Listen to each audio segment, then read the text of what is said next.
I've said before that I believe that everyone has so-called psychic ability, and everybody I think has had the flashes where they just feel something's going to happen, etc.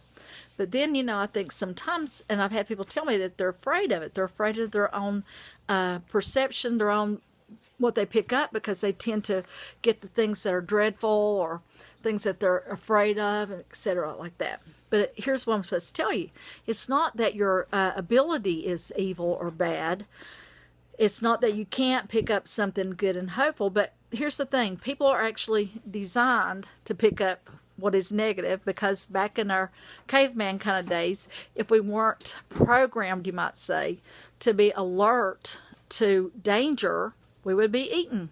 So therefore, people, the ones who survived those days are the people who had an extra fine-tuning ability to know danger.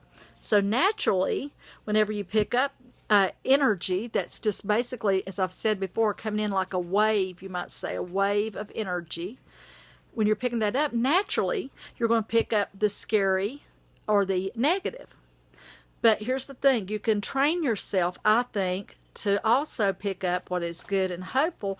You just have to, make a note to yourself that says, I don't have to be afraid. This can tell me what is good. What can I look forward to?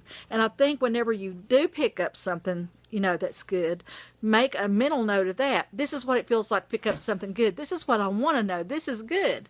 Because people actually do pick up the good things too. For example, they pick up, their child is going to have a baby, so they know they're going to be a grandparent, or they might know somebody's going to get married, or they might know that, somebody's going to come into some money or have a break. You just never know what good things that can come to you.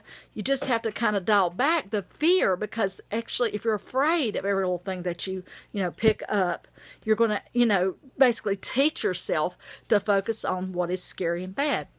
Now, having said that, sometimes, picking up what's scary and bad is not a bad thing.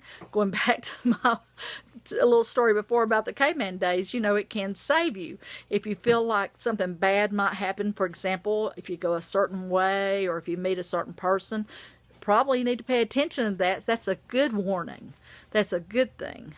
And sometimes, maybe it's a preview of coming events that can't be changed, but maybe it's okay because you can be prepared a little bit better.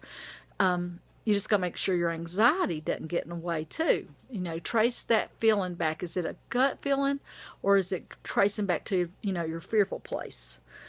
Anyway, practice makes perfect, I guess, and we all sometimes misinterpret, I think, information because we're all human, and that's the way that goes. Okay, that's it for today.